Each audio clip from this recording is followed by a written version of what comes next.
그러나 무엇이든지 내게 유익하던 것을 내가 그리스도를 위하여 다 해로 여길 뿐더러 또한 모든 것을 해로 여김은 내 주 그리스도 예수를 아는 지식이 가장 고상함을 인함이라.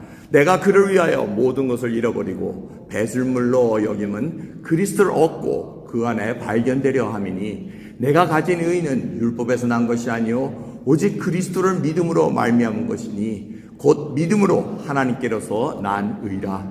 내가 그리스도와 그 부활의 권능과 그 고난에 참여함을 알려하여 그의 죽으심을 본받아 어찌하든지 죽은 자 가운데서 부활에 이르려 하노니 내가 이미 얻었다 함도 아니요 온전히 이루었다 함도 아니라 오직 내가 그리스도 예수께 잡힌 바 된 그것을 잡으려고 쫓아가노라. 아멘. 벌써 저도 60세가 넘다 보니까 부활절을 몇 번 지냈나 했더니 60번 넘게 지냈어요. 한때는 여의도 광장에서 새벽에 모여가지고 연합 집회에 참여도 하고 찬양도 하고 여러 가지 시간이 많이 흘렀습니다. 하지만 오늘 이 시간 정말 예수 그리스도의 부활이 우리의 삶과 어떻게 연관이 되어 있는가 한번 다시 짚어볼 필요가 있습니다.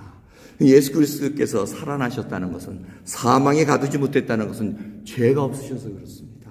죄가 있었으면 다 죽을 수밖에 없습니다. 하지만 사망이 그를 가두지 못했다는 것은 죄가 없기 때문에 부활하시고 죽음이 토해낼 수밖에 없었습니다. 그 사심으로 말미암아 우리가 영원한 생명을, 이제 부활의 생명을 갖고 이제 나간다는 겁니다. 그래서 예수 그리스도의 죽음과 이 부활은 사실 구약에 하나님께서 얘기하신 나의 절기하고 연관이 되어 있습니다. 여호와의 절기니라 하고 말씀하셨을 때 6월절은 예수 그리스도의 십자가의 죽음과 연관이 되어 있습니다. 그래서 그 문설주에 어린 양의 피를 바르면 죽음이 넘어간다는 그 6월절을 예수 그리스도의 보혈로 말미암아 우리가 죽음을 변할 수 있다는 것입니다. 그 다음에 초실절이라는 기간이 있습니다. 무교절, 6월절 바로 그 다음 날 무교절, 그 다음에 오는 첫 안식일에 그 주일날에 이제 드립니다. 초실절은 첫 열매를 하나님께 드리는 날입니다. 근데 예수님께서 부활하신 그날, 바로 그날이 초실절입니다. 그래서 너희들이 첫 열매, 고린도전서 15장 20절을 보면 이제 그리스도께서 죽은 자 가운데 다시 살아 잠자는 자들의 첫 열매가 되셨도다. 이게 바로 초실절하고 연관이 되어 있는 말씀입니다. 그 다음에 시간이 더 흐르면 이제 50일이 지나면 오순절 날이 나타납니다. 그 오순절은 유대인들에게는 첫 율법을 받은 자들입니다. 시내산에서 율법을 받았는데 이 예수님이 부활하신 후에 오순절을 맞이할 때는 성령 강림절입니다. 그 일을 통해서 성령의 강림하시로 말미암아 이제는 주님의 몸된 교회가 시작되는 그 시간을 보여줍니다. 마지막으로 절기에 남아있는 초막절이 있습니다. 초막절은 예수님의 재림을 예표하고 있습니다.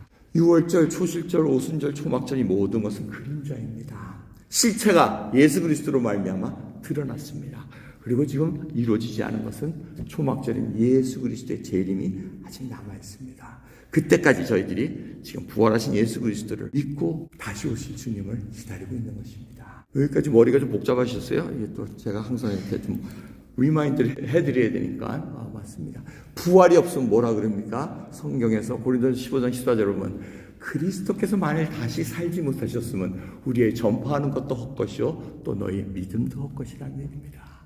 예수님께서 부활하시기 때문에 우리들이 영원한 생명을 소유한 자로 살아갈 수 있고 주님께서 모든 죄값을 치르시고 우리에게 주님의 의가 전가됐다는 겁니다. 주님의 의로 말미암아 우리가 하나님 앞에 하나님의 자녀로 갈 수 있는 그 길을 열어주시고 아바 아버지라 부를 수 있는 놀라운 사랑이 있다는 겁니다. 자, 이렇게 예수 그리스도의 부활로 인해 가지고 사망을 이기시고 하나님의 아들이심을 증명하시고 말씀대로 일어나신 것을 보고 세 가지 변화가 있었습니다. 주님의 부활로 인해서 세 가지 변화는 주일을 지킨다는 겁니다. 이 오늘 이렇게 드리는 주일이 뭡니까? Lord's Day가 바로 부활을 기념하는 날입니다. 매 주일은 예수 그리스도의 부활을 찬양하고 기뻐하는 날입니다. 그래서 꼭 절기 한 번으로 드리는 것이 아닙니다. 평생 우리는 예수 그리스도의 부활로 인해서 하나님을 찬양하고 하는 그 삶으로 변화됐다는 것입니다. 두 번째로는 이 예수 그리스도의 부활로 말미암아 성령의 강림절로만 해서 교회가 생겨납니다. 이 에클레시아, 불러내셨다는 그 단어는 바로 세상에서 우리를 불러내셔서 이제는 하나님의 공동체, 사랑의 공동체로 만들어 놓으셨다는 겁니다. 베드로는 주는 살아계신 그리스도시여 하나님의 아들이십니다 라는 이 고백 위에 내 교회를 세우시겠다고 약속을 하셨습니다. 바로 저희가 그 교회에 속해 있다는 것입니다. 회당, 유대인 회당이고 어디고 그것을 가둬둘 수가 없습니다. 그래서 세술은 세 부대에 들어가야 된다고 말씀하셨기에 하나님의 놀라운 그 성령의 역사하심으로 말미암아 우리가 교회가 탄생돼 지금 여기까지 내려오고 있다는 것입니다. 마지막 세 번째는 부활한 목격자들의 삶의 변화입니다. 이들은 예수 그리스도에 죽으셨을 때 십자가에 돌아갔을 때 낙심하고 있었습니다.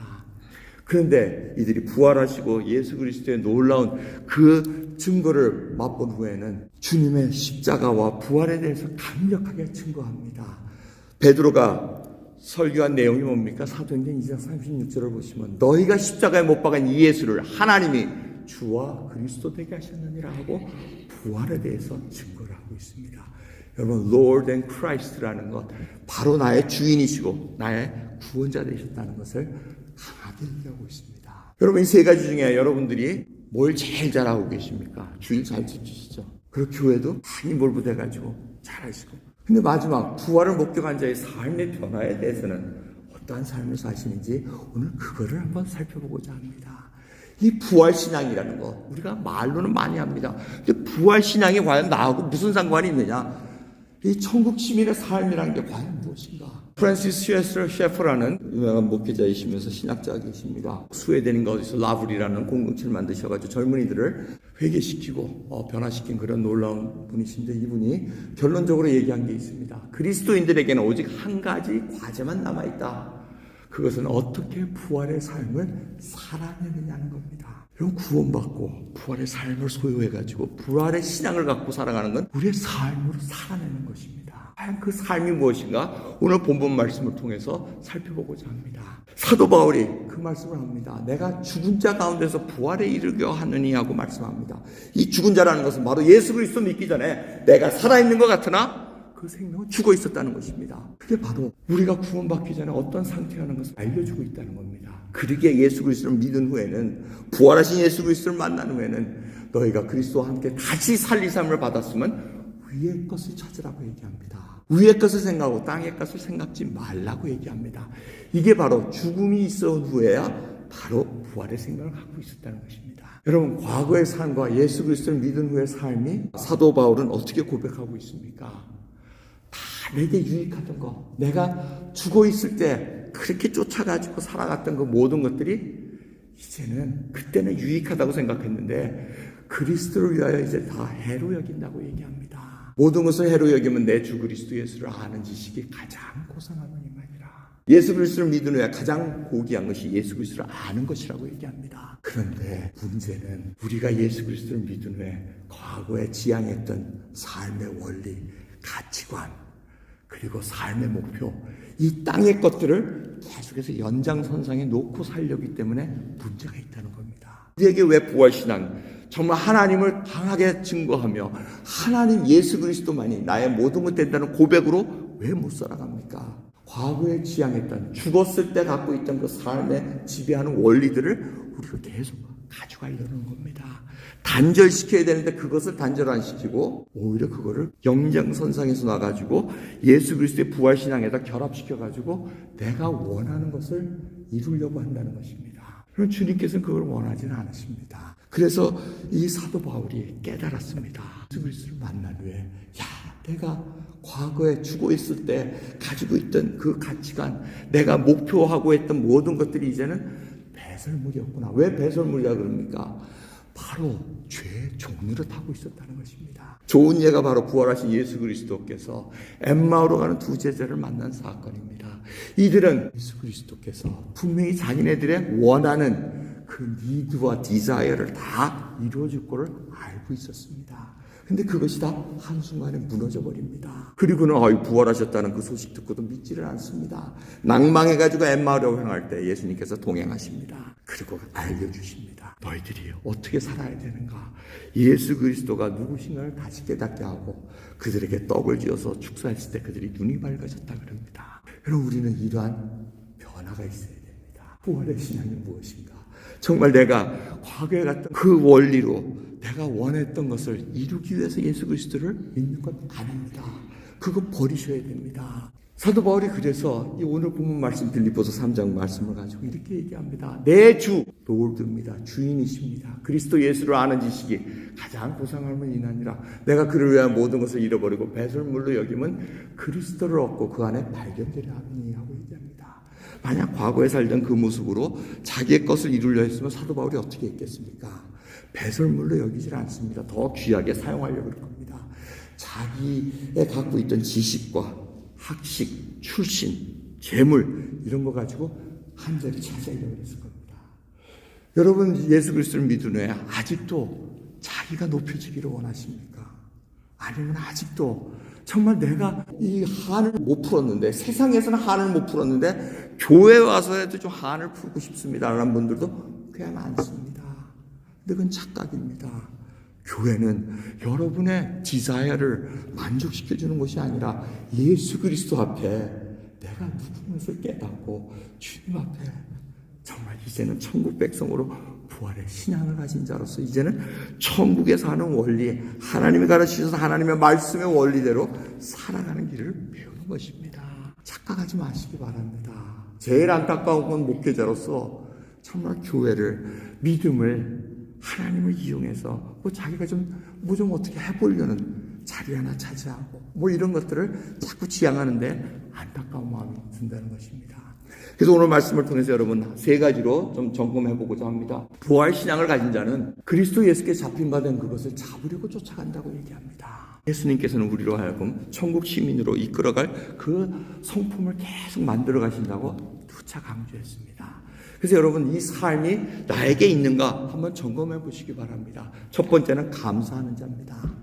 감사하지 않으면 부활신앙 없다고 보면 됩니다.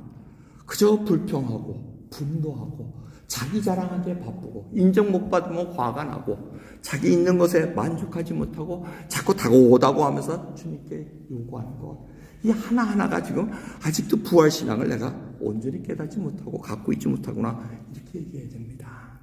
환경 탓을 합니다. 내가 조금 더 좋은 집안에서 태어났으면, 아니면 내가 어떤 곳에서 있었으면, 아니 좀 더 좋은 교회에 있었으면 내가 이렇게 신앙생활을 하지 않을, 그거 아니라는 겁니다. 여러분 있는 자리에서 한번 감사를 시작해 보십시오. 여러분 감사해서 감사하는 게 아니고 감사했더니 감사가 넘쳐나는 겁니다. 여러분 그 원리를 잘 아시기 바랍니다.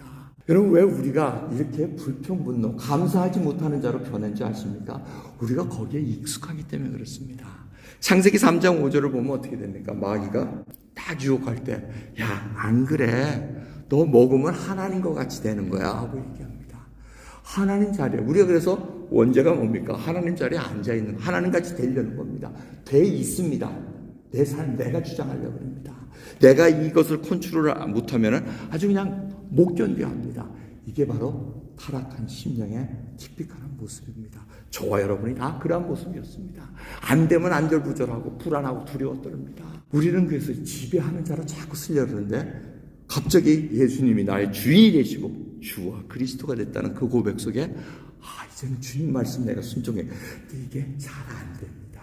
제일 먼저 감사하는가 한번 살펴보시기 바랍니다. 분노와 감사, 불평과 감사는 같이 움직이질 않습니다. 절대 같이 움직일 수가 없습니다. 감사는 감사로 계속해서 우리로 하여금 감사하는 자로 하나님을 초점 맞고 이웃들에게 감사드릴 수 있다는 것입니다. 그러게 이 앞에 그림 밀레의 만종이라는 그림 여러분 이게 참 어둡네요. 그죠? 이 삶이 어둡다는 얘기입니다. 잘 안 보셔도 돼요. 잘 안 보셔도 되는데 이 어려운 상황, 이때 당시는 굉장히 불란서고 뭐고 다 가뭄이 심해가지고 먹고 사는데 어려운 데 있습니다. 그 상황 속에 이 평야에서 기도하는 모습입니다. 사실은 이 바구니가 보입니다. 바구니가 밑에 있는데 이 바구니가 감자 몇 개 있는 걸로 해서 감사드리는 건데 나중에 그 엑스레이를 찍어봤더니 사실은 거기에 어린아이의 관이 있었다는 겁니다. 이 부부가 기도하는 것은 어린아이의 관, 그 묻기 위해서 기도하는 그 모습입니다. 여러분 우리가 부활의 신앙을 가진 자가 이 어려운 상황 속에서도 하나님께 기도드릴 수 있다는 것. 여러분 이 그림이 바로 우리의 많은 것을 대변해주고 있습니다. 여러분 가진 것 때문에 감사할 수 있다면 누구나 할 수 있습니다. 하지만 부활의 신앙을 소유한 자로서 비록 내가 원하는 환경 속에 이루어지지 않을지라도 하나님의 주권 되심과 하나님의 섭리하심을 내가 인정하고 기도드릴 때 그것이 바로 심령이 가난한 자요 애통하는 자요 의에 줄이고 문자로서 살아갈 수 있다는 겁니다. 이 사진도 여러분 잘 아실 겁니다. 노인의 기도라는 제목으로 그림이 그려져 있습니다. 빵 한 조각과 수프 하나와 그 다음에 양경, 눈이 잘 안 보여가지고 양경 가지고 지금 기도하는 모습입니다. 넉넉해서 기도하는 것이 아닙니다. 내가 부활의 신앙으로 어떻게 내 삶에서 살아가느냐. 우리들은 여기에 너무 세상 원리에 젖어져 있습니다. 잘 돼야 된다. 하나님 잘 믿으면은 뭐 아프지 말아야 되고 직장도 좋은 데 가져야 되고 뭐 자식도 잘 되고 여기서 사실 삶이 그렇습니까? 안 그렇습니다. 자꾸 기복적으로 빠지지 마시기 바랍니다. 하나님이 원하시는 그 속에 순종할 때마다 하나님께서는 덤으로 주십니다. 여러분은 언제였습니까? 이런 모습으로 주님 앞에 기도드렸던 거. 정말 하나님 앞에 정말 이 모든 것을 허락하시고 내가 주님 앞에 감사할 수 있다는 그것이 바로 부활 신앙을 가진 자입니다. 두 번째로 점검할 수 있는 방법은 섬기는 자가 되어 있느냐 이겁니다. 부활 신앙을 가진 자는 인정받으려고 하는 것도 아니고 남을 섬기는 자로 서 있습니다. 너희 중에 누구든지 으뜸이 되고자 하는 자는 너희 종이 되어야 하리라. 인자의 온 것은 섬김을 받으려 함이 아니라 도리어 섬기려 하고 자기 목숨을 많은 사람의 대속물로 주려 함이라고 말씀하십니다. 내가 주와 또는 선생이 되어 너희 발을 씻겼으니 너희도 서로 발을 씻는 것이 옳으니라고 말씀하십니다. 발을 씻는다는 게 뭡니까? 종이 되어서 섬기라는 그것입니다. 우리 마익 목사님이 우리 주원이 그래서 세족식까지 가졌습니다. 그러면 저희들이 교회에서 섬기는 자가 되는 것이지 섬김을 받으려는 거 아닙니다. 착각하지 마시기 바랍니다. 내가 섬기는 모습이었고 교회 가면 내가 인사 좀 받고 목이 좀 뻣뻣해도 사람들이 인정해주는 그런 걸로 하면 여러분 부활신앙을 모르는 겁니다. 자기 뜻을 주관하려고 그러고 자기가 한 것이 다 맞다고 주관하는 이 자세는 이미 부활신앙의 근처에도 가지 못하는 그러한 삶이라는 것을 다시 깨달아야 됩니다. 마지막으로 점검할 수 있는 것은 긍휼히 여기는 삶입니다. 누구든지 내 이름으로 이런 어린아이 하나를 영접하면 곧 나를 영접함이라는 겁니다. 사람을 무시하고 긍휼히 여기지 않으면서 그저 우리는 내 가치관에 과거에 살아왔던 그 원리대로 저 사람은 이런 사람일 거야 이런 식으로 판단하면서 전혀 예수 그리스도의 그 믿음의 눈으로 보지 못하는 것. 그럼 예수님께서 우리를 긍휼히 여기시지 않았다면 우리는 지금 구원을 받을 수 없고 부활의 그 놀라운 삶을 맛볼 수가 없다는 겁니다. 누구든지 나를 믿는 이 소자 중 하나를 실족해 하면 차라리 연자맷돌을 그 목에 매달리고 깊은 바다에 빠뜨리는 것이 나으리라. 삼가 이 소자 중에 하나도 업신여기지 말라고 말씀하십니다. 여러분 이 소자가 누굽니까? 바로 업신여김을 당하는 자들입니다. 긍휼함을 받지 못하는 자들입니다. 그들은 어떻게 해도 원수 갚을 수 있는 힘이 없습니다. 그런데 주님께서는 그들을 긍휼히 여기라 그러고 업신여기지 말라고 얘기합니다. 긍휼히 여기는 자는 복이 있나니 너희가 긍휼히 여김을 받을 것이며. 여러분 우리가 왜 긍휼함을 못 받는지 아십니까? 바로 내가 긍휼함을 베풀지 않았기에 부활신앙이 무엇인지를 내가 모르기에 내가 세상의 과거에 죽었을 때 가진 원리대로 살아가면 사람들이 나를 알아주겠지라는 그 믿음으로 살아간다면 우리는 긍휼함을 받을 수가 없는 자들입니다. 긍휼함을 베풀어 보시기 바랍니다. 저자도 그 긍휼함을 할 때 어느 순간에 그 긍휼함이 나에게 돌아옵니다. 여러분 이런 것은 예수 그리스도를 믿으면서 너무나 많은 경험으로 우리가 체험할 수 있다는 겁니다. 그러기에 오늘 부활하신 예수 그리스도 앞에 우리가 부활의 신앙의 그 메시지는 너무나도 많이 들었습니다. 근데 그것이 나의 삶으로 지금 드러나고 있는가 점검하는 저와 여러분 되기를 소원합니다. 기도하겠습니다. 아버지 감사합니다. 오늘도 저희들 진정으로 주님 앞에 아버지 감사하는 자가 되게 하옵소서. 진정으로 저희가 환경에 따라서 아버지 기뻐했다가 슬퍼했다가 두려워했다가 하는 것이 아니라 위의 것을 찾는 자로서 말미암아 항상 기쁨이 넘치게 하옵시고 찬양이 넘치게 하옵시고 감사하는 자가 되게 하여 주옵소서. 또한 저희들 섬기는 자가 되기를 원하나이다. 주여 저희들은 눈으로 얼마나 많은 비판과 멸시를 당하고 있나이까. 하옵나이까.